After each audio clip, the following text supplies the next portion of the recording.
Although nothing is formal yet, he explains his decision had to do with his family.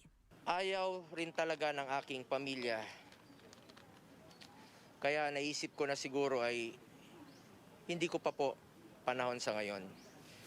Diyos lang po ang nakakaalam kung kailan talaga ang tamang panahon ko. Ayaw ko rin pong lalong maipit si Pangulong Duterte. Higit pa po sa tatay ang pagmamahal ko sa kanya. Matanda na po siya at marami na siyang naibigay sa bayan kung kaya't ayaw ko nang dagdagan pa ang kanyang problema.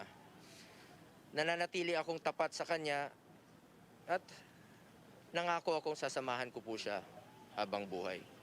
Go initially ran for vice president, but before the deadline for substitution, he replaced the presidential bet of the PDDS party after Davao City Mayor Sara Duterte substituted as Lakas CMD's vice presidential contender. Sara also teamed up with presidential aspirant Bongbong Marcos. Go says no one pressured him to back out of the race. In the past few days, I realized that my heart and my mind are contradicting my own actions. Talagang nagre-resist po ang aking katawan, puso at isipan. I am willing to make the supreme sacrifice for the good of our country and for the sake of unity among our supporters and leaders. Go made the announcement after he and President Duterte attended the commemoration of the 158th birthday anniversary of Filipino hero Andres Bonifacio Tuesday morning. But destiny has a way of turning things around. Just like the great Andres Bonifacio, the president who never was. Bonifacio had every great opportunity to lead our country as our president after leading a revolutionary movement that started our quest for liberty. But destiny had something different for him. Sa ngayon, handa po ako magsakripisyo alang-alang sa kapakanan ng ating bayan at ni Pangulong Duterte. Go says it's too early to say who will be the administration's new bet. He says he'll go for someone who will continue the legacy of President Duterte. For now, the former presidential aide of Mr. Duterte says he will continue serving the people in his capacity as a senator. Trisha Terada, CNN Philippines. The Commission on Elections says Go can back out from the 2022 race anytime until May 9, Election Day. But unlike before, he can no longer nominate a replacement. COMEC explains the deadline for voluntary substitutions expired on November 15. The earliest time Go can file for withdrawal before the agency's law department is on Wednesday, December 1st, since today is a holiday. Now, following Bongo's withdrawal of his electoral bid, the party that fielded the center as presidential bet says it is open to all options. Members of Federalismo ng Dugong Dakilang Samahan will meet today and will also talk to its affiliate, the ruling PDP Laban Party. PDDS founder Greco Bellica says they respect Go's decision, but they now need direction. He adds there's no plan yet who among the presidential candidates to support. Well, right now, it's until we sit down with our leaders and our principal, the President and Senator Bongo, wala muna kami iniisip na gano'n. All options are open, and whatever's going to be best for the country and best for the party.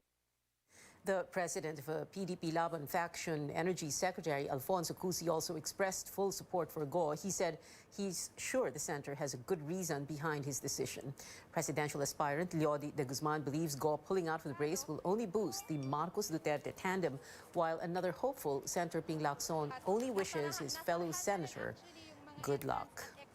Lacson says the important question now is who will be the administration candidate. He says Congressman Pantaleon Bebot Alvarez, president of his party, the Partido Reforma, has been in constant communication with Cusi, but only on a personal level. Lacson adds he's not aware of the extent of their talks, but when asked if he is open to be the administration candidate, he had this to say. Mahirap sagutin yung tanong mo. Sabi ko kami dalawa ni SP, determinado kami, no? Sabi nga namin, maski sino pang kaharap namin, tuloy-tuloy lang kami. No? An endorsement is an endorsement. No? No matter kung ano yung kinay-carry ng endorsement, it's still an endorsement. Doon na lang muna tayo, but mahirap sagutin yung open or willing or will seek. But definitely, we will not seek endorsement kasi masyadong presumptuous on our part. Manila Mayor Isko Moreno, meanwhile, says he is willing to be endorsed by President Duterte, hoping that more national and local officials will support his presidential bid. While he will not preempt any endorsement from Malacanang or any other officials, Moreno says he's always hopeful. As for presidential aspirant Senator Manny Pacquiao, he thinks nothing is final yet about Go's withdrawal, but he says he respects the decisions of other hopefuls. Pacquiao adds he and his team are focused on how to uplift the lives of poor Filipinos. The aspirant visited San Francisco town in Agusan del Sur, where another crowd of supporters welcomed him. In photographs, some were seen without face masks, others were not wearing them properly, and they also failed to observe physical distancing. While it is still unclear who the administration's new presidential bet will be, aspirant Bongbong Marcos vows to continue President Duterte's trademark infrastructure program. Now, that's despite Mr. Duterte recently criticizing the former senator, calling him a weak leader and a spoiled child. Marcos made the promise in a speech before a sea of supporters in eastern Samara's Borongan City. He was with his running mate, presidential daughter Sara Duterte. Marcos said continuing the Build, Build, Build program will be part of his COVID-19 post-pandemic jobs creation plan for residents of Eastern Visayas. More changes unfolding in the months leading to the 2022 presidential race. One aspirant facing at least 4 petitions opposing his presidential run and another withdrawing days after admitting possible changes to his bid. What happens next? We get the views of political analyst Antonio Contreras and sociologist Ash Presto. Catch Politics as usual tonight at 8:30, only here on CNN Philippines. Well, platforms or popularity, Filipinos are weighing in on which candidates they will likely vote for with less than 6 months to go before the 2022 polls. Stanley Gahete has that story. 46-year-old eatery owner Jinky Kawe believes popularity should be one of the attributes of a candidate. Yung kilala na siya, yung alam na ng buong tao kung ano yung nagawa niya sa bansa. Barangay Coordinator Epifania Escultor wants a candidate who experienced poverty. Naniniwala po ako, pag ang tao po ay nanggaling po sa hirap at ang puso niya ay nasa masa, tsak, aasenso ang Pilipinas at maganda ang pamamalakad. A few more months before the 2022 national and local elections, voters have begun forming their criteria for choosing their candidate. Some prefer a man for the masses, while others believe the contender should be popular, a celebrity with name recall, even if they are unsure if the candidate will do well in public service. These sentiments are reflected in the results of a recent survey by the social weather stations for strat-based ADR Institute on the preferences of Filipino voters. Among the preferred candidates are old names in politics such as Chis Escudero, Alan Peter Cayetano, Noren Legarda, Mig Zubiri, and Jojo Binay. Only 2 out of 12 are not familiar names in politics. These are broadcast journalist Rafi Tulfo and actor Robin Padilla. The rules of the game always focuses on who's popular. It's always about name recall. That's the unfortunate reality of Philippine politics. While popularity is important, political scientist Karl Mark Ramota says voters should not invest on it, but rather on the candidate's plans for the country. The stories revolve primarily around who is going to file their candidacy, who will win, who is more popular, who is winnable. Instead of asking the questions, what principles do they represent? What issues do they intend to focus on? What type of campaign or message are they going to deliver? It's a different thing for Taho vendor Helasio Lopez, who has been a registered voter for more than 20 years. Pag-artista, hindi ko ibuboto yun. Ngayon, marami ako ibuboto yung mga bago na alam kong makakatulong sa bansa. But Lopez is aware of the downside of voting unpopular candidates. Pag binuboto ko yung mga hindi sikat, talo. Ramota says voters should not be blamed, but the existing political culture. While educating voters is important, a broader political reform is necessary. They must be able to translate their message in a language that can be easily understood by the common tao. Stanley Gete, CNN Philippines. Presidential aspirant and labor leader Leody de Guzman marked Bonifacio Day by leading a protest in the city of Manila, which was supposedly blocked by police. Demonstrators said police got in their way as they were marching to Liwasan Bonifacio and then to Mendiola this morning. They slammed authorities for supposedly disrupting their activities. Other labor groups also barred from holding a program along España Boulevard. Police say the groups had no permits and were not allowed to hold demonstrations along the busy road. The cops add the protesters parked their truck in a no parking zone. The Manila city government, for its part, denies it was ordered to block the protests. It says there was only a miscommunication between police and demonstrators and that it had no intention of holding back any group from holding their programs. Up ahead on Newsnight, a look at day 2 of the national COVID-19 vaccination drive. And is the face shield policy about to return because of the Omicron variant? We'll find out after the break. You're watching CNN Philippines.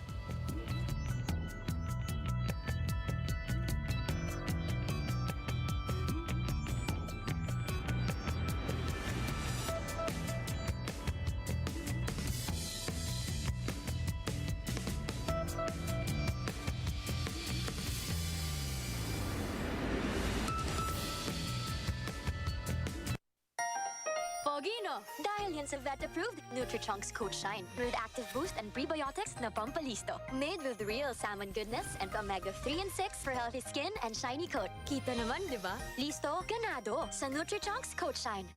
The time has come. Philippines, start your engines. Drag Race is now on Discovery Plus. D is for dazzling, for daring, and it's a double D this November.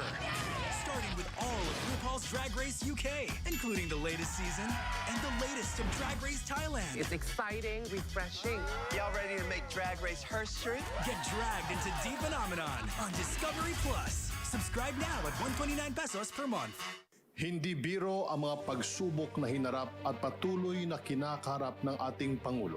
Pero dahil sa tapang at malasakit sa mga Pilipino ni Pangulong Duterte, unti-unti nating nakamit ang mga pagbabago. Mula noong 2016, marami na ang nagbago sa ating bayan.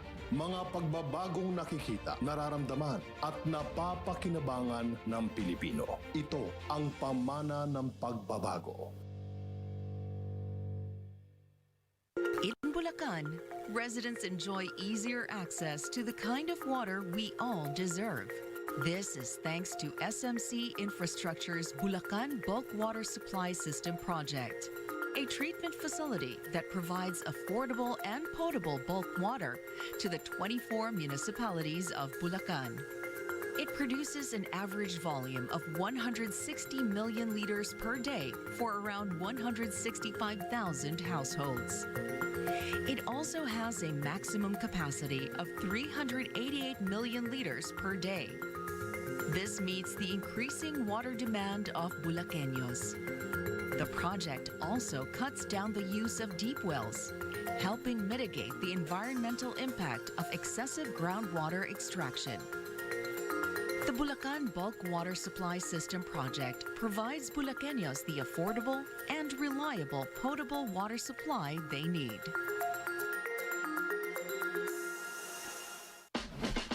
Ano ba talaga ang tunay na astig?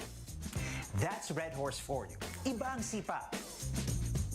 In Red Horse, we use a blend of malted barley and cereals. The key to brewing an extra strong beer is to convert the carbohydrates into fermentable sugars. And in Red Horse, we use a carefully selected yeast strain, one that is very robust. This full-flavored lager is multi-awarded. Over the years, Red Horse has garnered awards from Mont Selection and the Australian International Beer Awards. Red Horse clearly is on fire. From video conferencing to virtual happy hours with family and friends, you'll get a kick out of the freshness and boldness of Red Horse.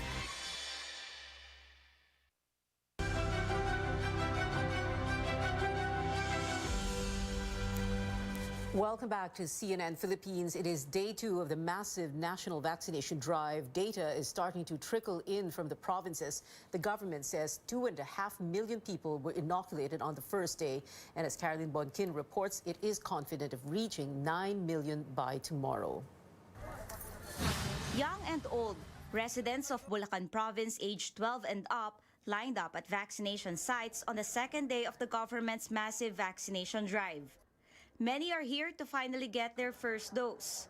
Nakita ko na po kasi yung naging effect po na positive po sa mga region po ng Pilipinas po. Tsaka po para na rin po sa face-to-face classes, para po ready na rin po. Everyone gets a grocery package, but what convinced Benjamin Aruta most is his need for a vaccination card. Ang sabi po kasi nila, priority na raw ngayon yung vaccination card. Baka kasi pumunta ako ng mga kapatid ko sa Cavite, Maynila, baka hindi mapasakay daw ng bus. Talagang ayaw ko kasi na marami rin ng agam-agam. But other residents like Hil Yabao are still at home, still unsure if they want to get vaccinated. Hindi yan bawal na yung nagagamot. Kasi gagamot ako sa sa baga. Hindi pa ako nagpaano sa doktor. So far, the province has fully vaccinated 45% of its target population. The governor hopes to bring its vaccine coverage to 70% by Wednesday. They even accept walk-ins. Pag hindi dumating yung mga naka-registered, yun ang ibibigay namin sa walk-in kasi kinakailangan na ibigay na yon. Although short on target, Vaccines Czar Carlito Galvez is satisfied with the first day's turnout. Over 2.5 million vaccinees, the biggest single-day record. Of these, over 2 million came for a first dose. Objective is being achieved considering that we are trying to collect all those unvaccinated. Malaking accomplishment na yun. Many regions had about 100,000 vaccinees. Around 300,000 were inoculated in Calabarzon and Central Luzon. But Cordillera and Bangsamoro regions are behind with only nearly 40,000 vaccinees each. Vaccine preference ang isa. Second issue talagang yung hesitancy ng mga seniors natin. And also third is yung accessibility. Talaga nakita natin na yung mga areas ng BARM is nasa island provinces. And this is also a continuing challenge. Health officials hope the vaccine education drives in communities are enough to convince the remaining unvaccinated population to take the shot. Caroline Bomkin, CNN Philippines. In some areas in Metro Manila, you can go to restaurants to get your COVID shot, like in this fast food chain in Pasay City, where one floor has been transformed into a makeshift vaccination site for the 3-day immunization drive. City officials say walk-ins and non-residents are also accepted. You only have to present your ID card and barangay clearance if you live in Pasay. Okay naman, so far so good naman. Wala namang problem na nakikitaan. Kasi marami talaga kaming sites din eh. Taga Paranaque ako, so dapat sa Ayala Mall po. Tapos nakita ko may mga pila dito, pumunta lang ako dito. Officials advising vaccinees to come in early to avoid long lines and waiting time. Hundreds of minors aged 14 and above flocked to a vaccination center in Alabat, Quezon, on the second day of the national vaccination drive. Our George Quiles has that story and other vaccine updates in the town. This long line leads to the vaccination center in Alabat, Quezon Province. It's the first pediatric vaccination against COVID-19 in the island. The government allotted 588 doses of Moderna vaccines to minors aged 14 to 17 here on the second day of the national vaccination drive. Some of the vaccinees are nervous, like 16-year-old Arabella Villanueva. Kinakabahan po. Bakit? Hindi ko po alam. Pero ikaw, okay lang sa'yo magpabakuna ka? Opo. Bakit? Para po mas magi pong protektado po. Her mother, Robeline, was the one who encouraged her to get vaccinated, hoping to have extra protection should the school reopens for face-to-face classes. Kampante po ako. Pero mas gustuhin ko pa rin po na yung patuloy pa po yung face shield tsaka face mask. Parents and guardians were also given the chance to get inoculated as well. AstraZeneca and Sinovac vaccines were given to adults. But the available vials of AstraZeneca vaccine in Alabat are set to expire today. Today, ang nakalagay doon sa expiration, na sabi, nagtanong na rin sa province yung aming public health nurse at para maklarify kung pwede pang gamitin, pwede pa raw. Hindi na tayo nagde-deploy ng mga ganong mga expiring vaccine. I believe yung mga dinideploy natin doon are really those may shelf life pa na. I will check kung yung nangyari sa Alabat, but I believe yung dinideploy natin yung mga expiring vaccine ay kukunti lang naman yan eh. I think the remaining is 30,000 already. So ang ngayon, ang ano natin is we are closely monitoring it. CNN Philippines learned that Alabat Mayor Fernando Mesa, who recently recovered from COVID-19, has yet to be inoculated. In a text message, Mesa says he's just waiting for his doctor's go signal for him to get vaccinated. From Alabat, Quezon, George Cahiles, CNN Philippines. The country logs 425 new COVID-19 cases, the lowest daily count since July 2nd last year. Active cases now stand at 15,800. The latest figures push the nationwide tally to more than 2,800,000. Survivors climb to more than 2,700,000, while fatalities rise to over 48,500. Today's tally excludes data from 6 laboratories. But research group Okta says a surge may happen in the first quarter of next year if the new COVID-19 variant of concern, Omicron, enters the country. Okta adds it may likely hit rural areas harder or places with low immunization rates. The group urges the government to ensure optimal allocation of doses. The Genome Center, meanwhile, sees the need to check older COVID-positive samples to trace possible Omicron cases in the country. Executive Director Cynthia Saloma says a team will begin reviewing from early November when the new variant was detected in South Africa. Saloma adds the country has not yet detected Omicron after checking 18,000 samples. The Health Department earlier urged local governments to return to using RT-PCR tests so that samples can be sent to the Genome Center. The government is looking into requiring the use of face shields again as a, quote, added protection amid the threat of the new variant, but AC Nichols tells us many are against it. Rodolfo Aboga spends most of the day on the road. As a tricycle driver, he says not having to wear a face shield is a huge relief and admits he mostly wore it on his head before. Gawa ng yung init, pag malakas yung init, yung sa face shield, umaano rin sa mata. As yung nagpapawis yung face shield, nalalabo rin, kaya ang ginagawa, naiaangat din. Kaya mas magandang wag na lang. The government just recently scrapped the face shield mandate in areas under low alert levels, though there is a possibility this won't last long amid the threat of the new Omicron coronavirus variant. President Duterte insists the face shield can give extra protection. Prudence would just dictate that maybe we'll be strict again, that kayo ang task force. You have to sort it out whether we have to reimpose the shield. Kasi nakadagdag talaga. Some people see it the same way. They believe it wouldn't hurt to be extra careful. Para lang maprotektahan tayo kasi medyo nakakatakot yung bagong variant eh. Okay lang sa akin. Nakasanayan na rin po. Tas talaga sinisigurado ko po na safe po ako habang nasa labas. Most though do not agree. For them, the face shield is just a hassle. Masakit din dito kasi eh. Masakit siya. Saka siguro pag-iingat na lang din na hindi na para maiwasan na yung pagkakaroon ng yung face shield, yung pagsusuot. Hirap talaga huminga, ma'am. Sa totoo lang, hirap talaga huminga. Pero kung ibabalik nila, wala naman po tayong magagawa. Pag pumasok ka siguro sa mga mall, pero sa pag-drive disturbo, malaking disturbo sa amin. Some local officials are against it as well, particularly those who were the first to scrap the face shield mandate in their city. Kung pagagastusin lang natin ang taong bayan, na wala namang suporta ng siyensya na ito'y nakakatulong, they have to think twice. The face shield has always been a hot topic among Filipinos. Even health experts are divided, with some saying there is little data showing its effectiveness. For now, the president said he will leave it up to the pandemic task force to decide on the matter.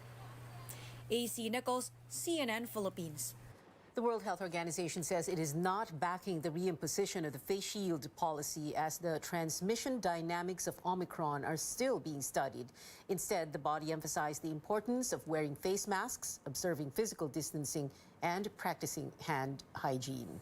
Now, the new variant has now spread to at least 19 countries and territories according to data compiled by CNN. A government official confirms Japan has detected its first Omicron case. State broadcaster NHK reports the infected person was a man in his 30s who recently arrived from Namibia. He tested positive for the virus on Sunday and is under quarantine. Germany, meanwhile, reported its first Omicron case without a travel history. Health officials said a 39-year-old man from Leipzig was diagnosed with the variant, but he did not travel abroad recently or had contact with anyone who went overseas. Still ahead on Newsnight, less than 2 weeks left until the Miss Universe coronation night. We get updates on Beatriz Luigi Gomez's arrival in Israel. Keep it here on CNN Philippines.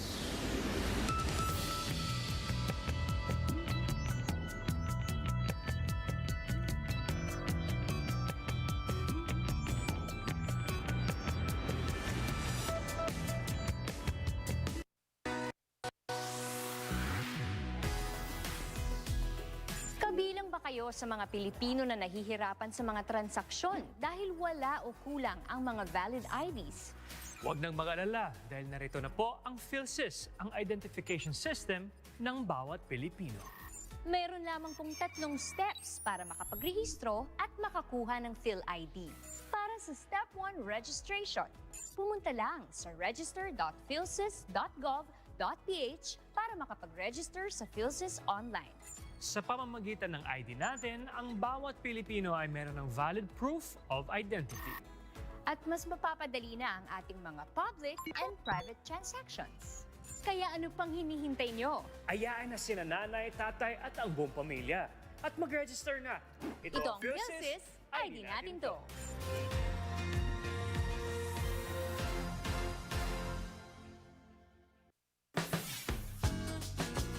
When it comes to my family, I make sure to give them only the best. Meals that are healthy, safe, and flavorful. Enjoy home-style goodness with Magnolia ready-to-cook chicken templados. Pre-marinated, it is made from fresh chicken. It is so easy to prepare and super delicious. Also high in protein, which helps boost our immune system. Get your Magnolia ready-to-cook chicken templados from Magnolia Chicken Stations in chicken tocino flavor and the chicken teriyaki. Sa pagbangon ng mga Pilipino, saludo ako sa mga taong patuloy na humaharap sa hamon ng pagbabago. Bilang isang ina, handa akong gawin ang lahat para sa kaligtasan ng aking mga anak. Pandemya man, tuloy pa rin ang serbisyo para malinis ang kapaligiran. Serbisyong publiko para sa kaligtasan ng lahat. Sa panahon ng krisis, ikaw, ako, magtulungan tayo. Saludo ako sa Pilipino. This is the Manila Bulletin, traversing time and truth since 1900. The newspaper with a century-long legacy of standing witness to the country's history and development. Today, the Manila Bulletin strives to make the nation be fully informed. And the Manila Bulletin will continue to inform, inspire, empower, telling timely stories and timeless truths through this century and beyond.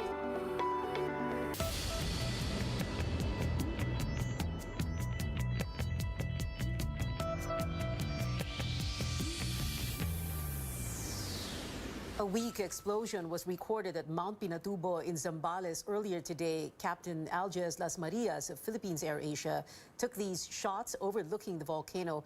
The Philippine Institute of Volcanology and Seismology said signals of the explosion were recorded between 12:09 and 12:13 p.m. Freevolks warning the public to refrain from going to the volcano at this time. Local governments also advised to keep people from entering the Pinatubo crater area until the source of the explosion has been determined. Now, Miss Universe Philippines Beatriz Luigi Gomez landing in Israel over the weekend and very quick to give fans an update. The pageant queen is in quarantine while waiting for her COVID-19 test results. Israel barred the entry of foreign travelers because of the Omicron variant, but it has not backed out of hosting the Miss Universe event on December 12. Gomez says she looks forward to the competition and asks for prayers for the contestants' safety. I know you guys have heard the news. Pray for our safety, guys. We really want this competition to push through.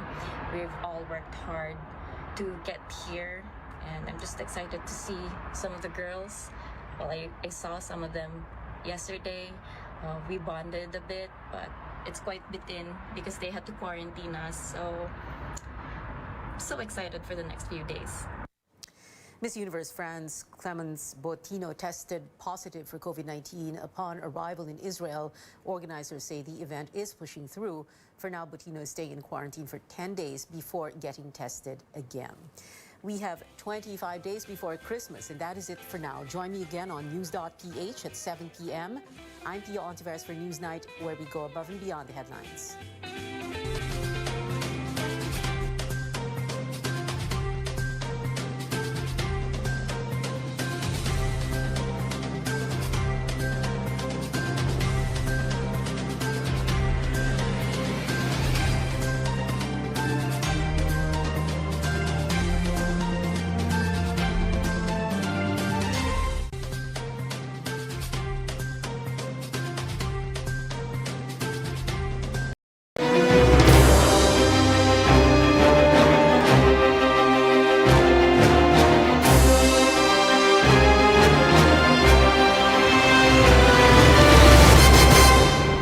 You're watching The Source on CNN Philippines. I'm Pinky Webb. Our guest today, Vice Presidential Aspirant and Senate President Tito Soto. Tito Sen, this is the part where we go up close and personal with you. This is what, these are the questions, just answerable by yes or no.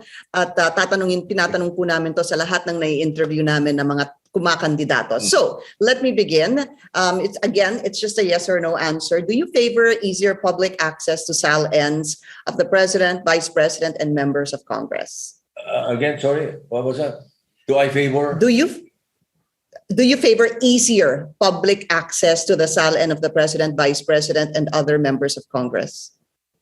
Yes, we did it in the Senate.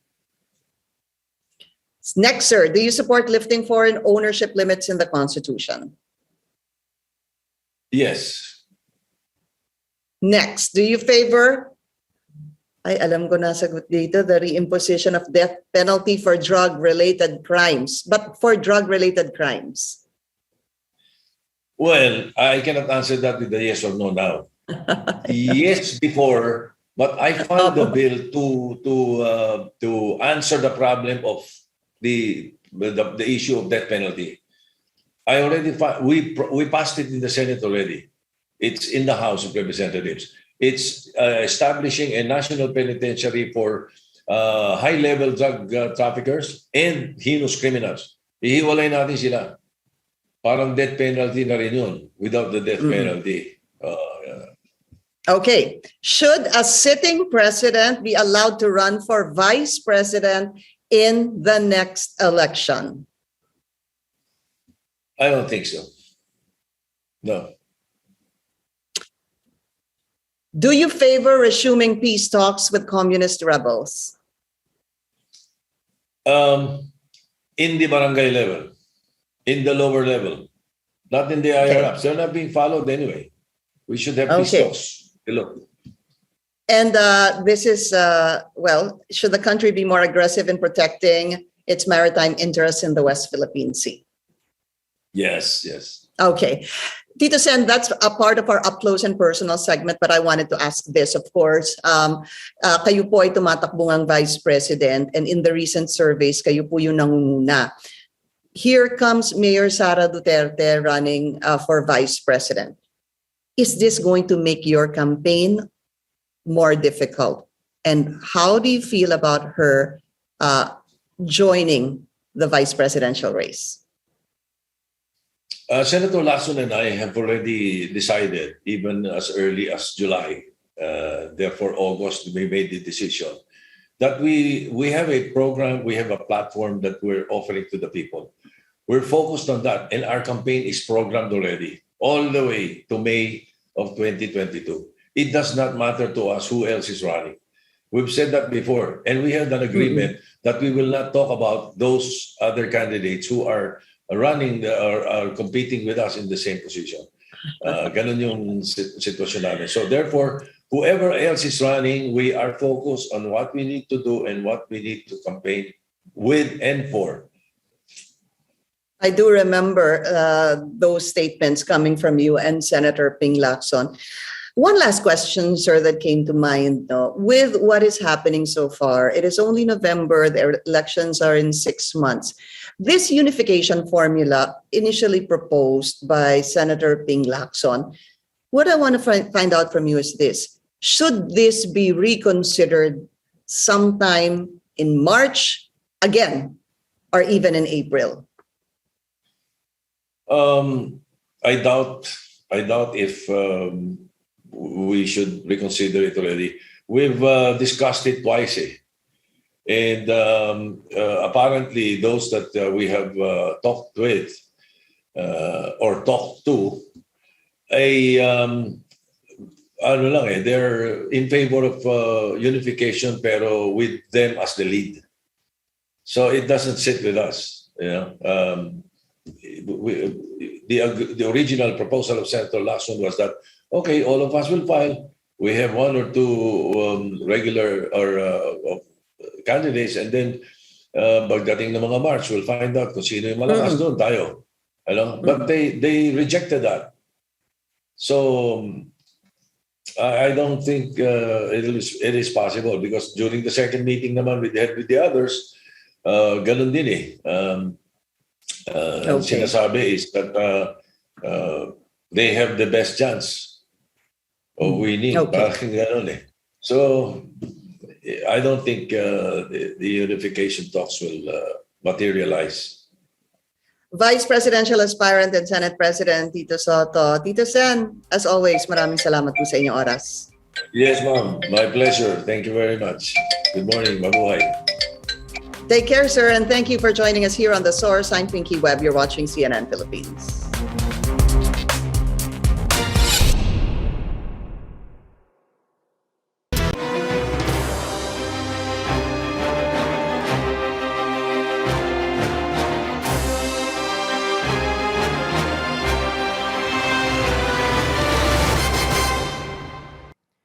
Filipino Taekwondo legend and former Congressman Monsur Del Rosario is eyeing a Senate seat in the 2022 elections. And he joins us now live here on New Day. Good morning, Monsur. Thank you for joining us. Good morning, Ria. Good morning to all your televiewers. This is really so early. I hope my mind's working right now. But it's nice to be invited to your at least your portion of the show. Right. Welcome to our world, as they say. Okay. Now, you've worn a lot of hats before coming to this. You're a bemedaled athlete, an Olympian, an actor, a seasoned public servant, because you were councilor and congressman of Makati. What now inspired or pushed you to seek a national post in the Senate? Well, you know, Ria, there's a group of people behind me that I would say probably since 2018, they were already pushing me to try and go for the national seat. And of course, I was very hesitant in 2018 because I said, you know, I wanted to try another term of being in Congress. And then I was unfortunate enough that I didn't make my second run because I opted on running for vice mayor in due respect to the vice president who ran for Congress in 2019. So in this election, I was thinking I would go back to Congress again, but they were very adamant in telling me that sayang daw my national name, my being a national icon, sayang daw my being a living legend. Why don't I go for a national position? And they brought me around the Philippines, basically more on the Visayas and Mindanao area, and tested me with people in 5th class municipalities, 4th class municipalities. And when people recognized me, they said, you're still known, and you have a name, and you have a good track record, and we believe in your integrity and your honor. Why don't you try and give it a shot? You can do so much. And we need fresh faces, new people, new blood, new perspective in the Senate. And people are clamoring for this. And of course, when I get together with my friends in high school, grade school, and college, they always like tell me, Mon, why don't you try and go for a national position? And, I said, I wanted to do maybe one more term in Congress. And they said, no, you're almost 60 years old. You got enough experiences and wisdom, and we need new leaders. So eventually, I guess I got really convinced, and we met with some leaders from different sectors of society, and they were saying that we will support you, we will back you up, just give it a shot. And I said, okay. So I said, eventually, of course, I prayed about it, and I said, well, heck, let's just do it. If it's really what people really want from me to do, so here I am. Right. Now I filed my COC. You're running under the Ping Lacson Tito Soto tandem. We have a plethora of political parties here in the Philippines. What made you decide to join their team in particular? Well, actually, Ria, it was them who approached me. Their group and the people behind them, and the people that were behind me are basically in contact with each other. And they said, Mon, may kakayahan ka, may katapatan, may katapangan, yung mga katangian na hinahanap namin sa isang kandidato. And other groups did not approach me. They eventually approached me after I filed my COC, but I thought I could be a guest candidate like other candidates could be.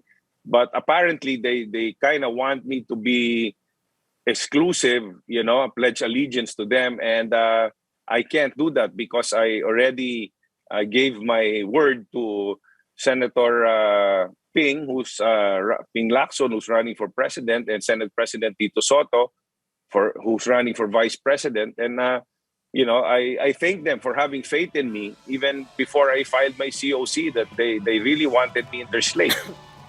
All right, can you tell us more about your platform and the advocacies that you'll be pushing for, Monsieur? What will be your area of focus if indeed you are elected as senator? Well, I don't know if you know about this, Ria, but when I was in Congress, I was there for 3 years, and I drafted 292 bills and resolution in 3 years. And I made a lot of bills and resolutions that are pending that I want to push forward if I make it to the Senate. And one of my proudest bills is the Telecommuting Act. A lot of people don't know this, but the reason why you can work from home is because of the law and the bill that I passed that has, being used now in the pandemic. And back then, I was thinking of just alleviating the traffic. I did that in my 7th month in office. And it's wonderful that the Filipino people are using it now. But one of the laws or the platforms that I really want to push, if I make it, is to help our frontliners, especially the nurses, stay in the Philippines, give them a better salary, give them better benefits. We all realize how important they are during this pandemic. And let's face it, Filipinas, nurses are number one in the world. That's why countries like the United States, Germany, in Europe, in England, Australia, they're getting our nurses because they're really good. So one thing I want to do is really take care of them, give them a chance to stay in the Philippines, maybe closer the gap between them being away and here, maybe a closer make the gap closer for them to stay here, be with their families. That's one. Second is agriculture. I mean, I don't know if people know, but I was born in Manila. I was raised in Negros Occidental. I'm really basically a provinciano, an Ilonggo provinciano, and agriculture was part of my life growing up.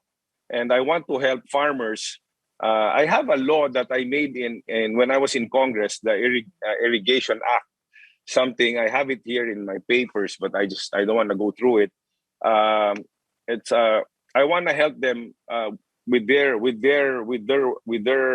work, you know. And let's face it, our country really is in bad shape right now. Yeah, I And think the if pandemic I has can do really anything to highlighted the contribute to fact solve the that nurses and farmers really do need help. But we've only got a little bit of time left, Monsieur. I want to talk a little bit of politics. What is your take on Mayor Sara Duterte's latest political move?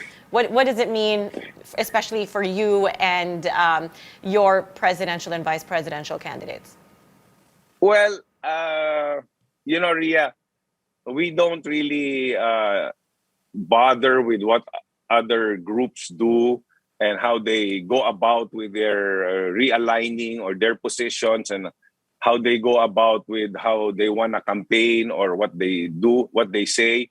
Basically, if you notice with Senator Ping and Senate President Tito Soto, they just go out there and show what they can give, what they can deliver, and what they have done and what they want to do.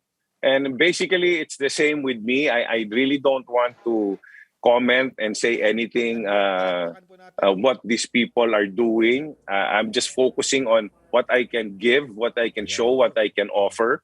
And, you know, I am an option in case I know I'm going up against senatorial veterans, candidates that have been there, seasoned. I know I'm the underdog. I know I'm the dark horse. But that's fine with me, because I've always been the underdog most of my life, and you know, sometimes we fall and sometimes we deliver, and we rise to the challenge. Okay, Monsieur, now let's talk about some of today's pressing issues. Really quickly, regarding the COVID response, how would you help manage the health crisis? You already mentioned how you want to help the nurses. Well, I'm not a doctor. Okay, I'm not a health expert. Definitely, I would really take the experienced health experts, the doctors that know what to do, the persons that are you know, capable and competent to handle this crisis, and consult with them, collaborate with them, and get the best solution to get out of this problem. If I listen to different doctors that I know, I know they have a lot of solutions to the problem, except sometimes I think they're afraid to talk. And maybe with me being in a position that I can voice out for them, and then I would voice out for them. But personally, for me, I don't want to say, because like I said, I'm not a doctor, I'm not a health expert. You know, I'm a fitness expert, but not a health expert with what's happening right now with the pandemic. Now, given the cost of mounting a Senate bid, it is your first national race. How do you plan to fund your campaign, Monsieur? Well, I'm part of the Reforma Partido group. They've been taking care of me, you know, wherever Senate President Tito Soto goes and Senator Ping Lacson goes, they bring me along. There are certain people who are who are helping me with, you know, with T-shirts and tarpaulins, and you know, I'm thankful that they're doing that. So I really, you know, I'm just hoping and praying that there will be more people that will believe in me and support me during this challenge that I'm facing in this upcoming elections and this journey that I'm facing right now. So win or lose, I'm ready to go to battle with the race, you know. Yeah. Speaking of going to battle, this next part of our interview is sort of like a lightning round. Okay, we just need a yes or no answer from you. No explanations, simply yes or no. Okay, so I'm going to go through the questions really quickly. Do you favor easier public access to the SALNs of the President, Vice President, and members of Congress?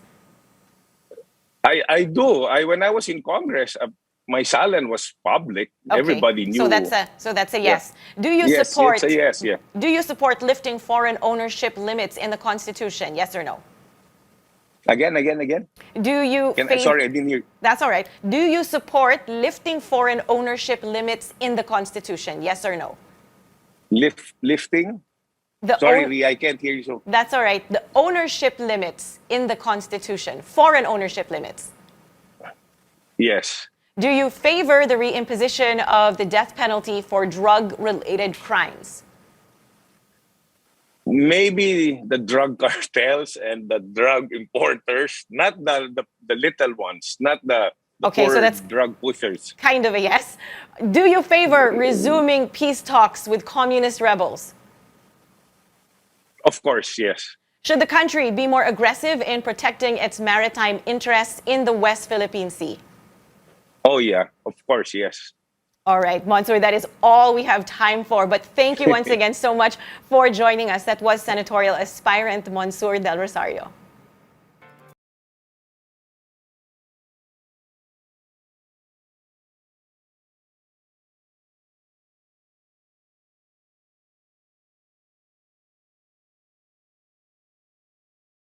Aspirant Mansour Del Rosario.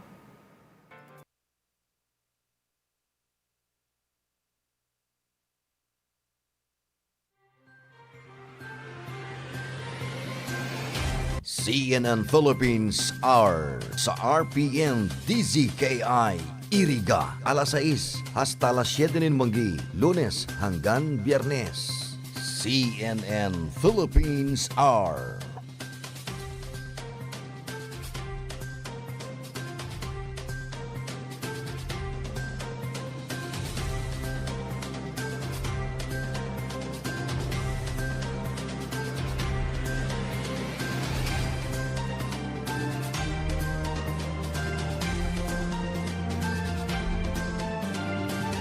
Let's be the solusyon plus sa COVID-19. B. Bawal walang mask at face shield. I. Isanitize ang kamay at iwasan ang kulob na lugar. D.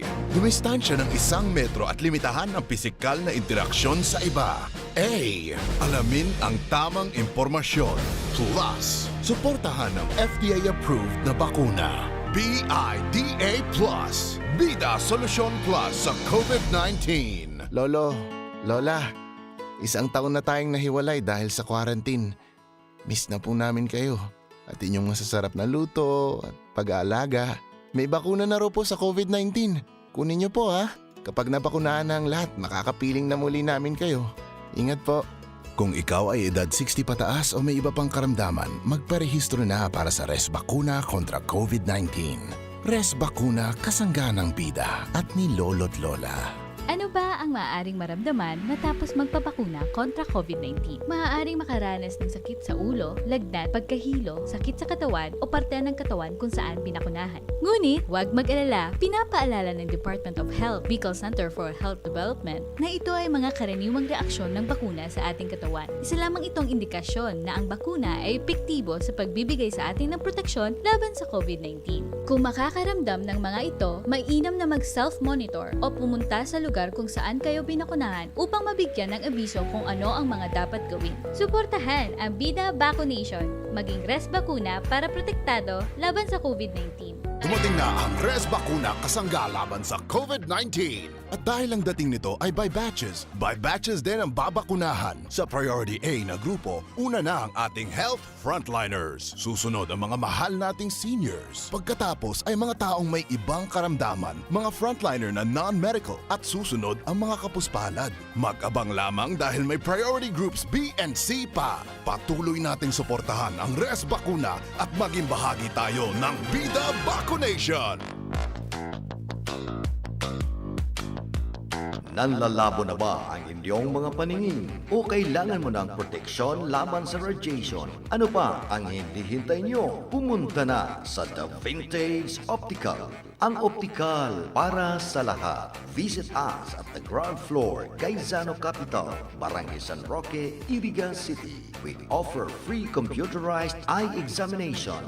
Free frame. Lente lang ang babayaran. Starts at 999 complete eyeglasses, with anti-radiation lens. The Vintage Optical, the widest selection of optical signature frames and sunglasses. The Vintage Optical, ang optical para sa lahat.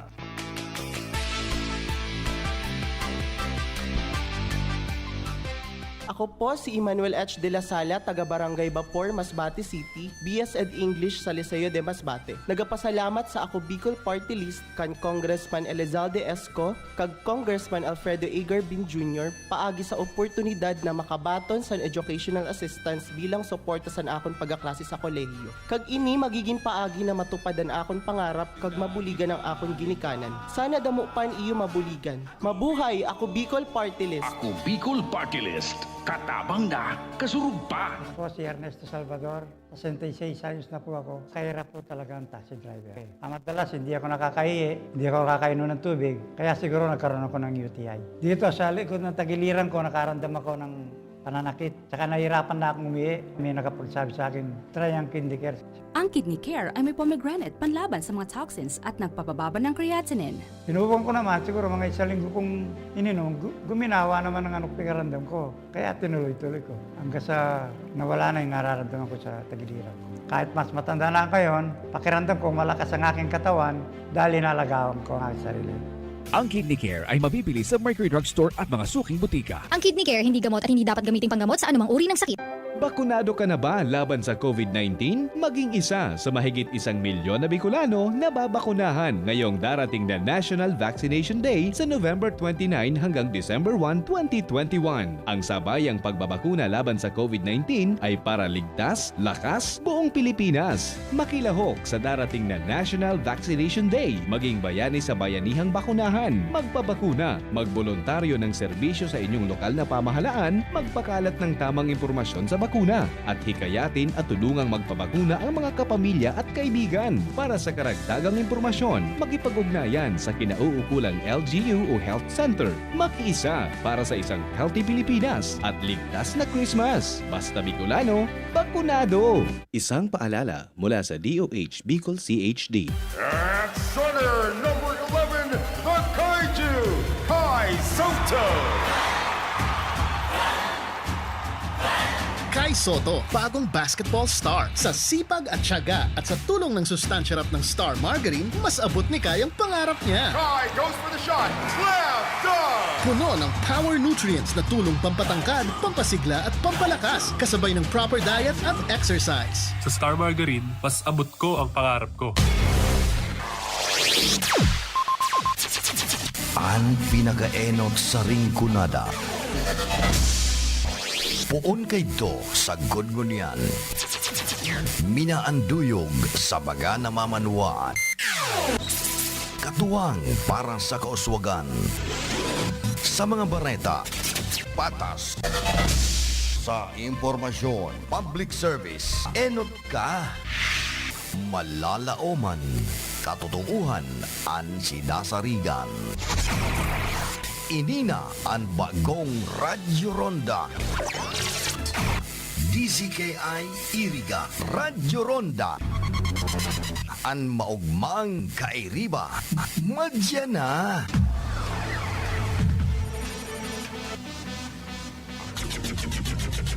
RPN Provincial Stations, DZBS Baguio, DYKB Bacolod, DXXX Zamboanga, DXKO Cagayan de Oro, DXDX General Santos, DYKC Cebu, DZKI-IRIGA, DXKD Dipolo, DXKS Surigao, DXKP Pagadian, DXKT Davao, at DZRL Bata. RPN Provincial Stations. RPN Radio Philippines Network, Radyo Ronda, DZKI-IRIGA, member kapisanan ng mga broadcaster ng Pilipinas. Heavenly Father, we have now reached the day's end. Let us rest from today's work that we may awaken to a new day, refreshed and renewed. We thank you for your unfailing help and protection this day. Forgive us for our failings, for our selfishness towards one another, and open our hearts to forgiveness and reconciliation. Ease the burden of the troubled. Bring joy to those who are in sorrow. We pray for the safety of the travelers. Grant wisdom, empathy, and compassion for those guarding the well-being of our nation and those with responsibilities. Continue to shower your blessings in our families and preserve the unity of our society, now and the days to come. In Jesus' name we pray. Amen. You have been listening to DZKI-IRIGA Radio Ronda, a commercial radio broadcasting station owned and operated by Radio Philippines Network Incorporated as authorized by the National Telecommunications Commission with license number BSD-0029-2021, effective on January 1, 2021, valid until December 31, 2023. DZKI-IRIGA Radio Ronda operates daily on 1332 kHz with a power of 1,000 watts. This station is under the supervision of RPN Engineering headed by Engineer Joar C. Malnegro, ECE number 11753. Its operation and maintenance are carried out by the following electronics and communications engineer and first-class radio telephone operators duly licensed by the Professional Regulation Commission and National Telecommunications Commission. Abi Lindon C. Toralio, ECE number 36558, Jameson T. Oco, 94-1PV 3794, Charlie P. Buenaobra, 93-1PV-7860, Felix G. Lagrimas, 93-1PNCR 4224, and Joaner L. De Villa, 031PV-25873. RPN-DZKI-IRIGA Radio Ronda is now signing off.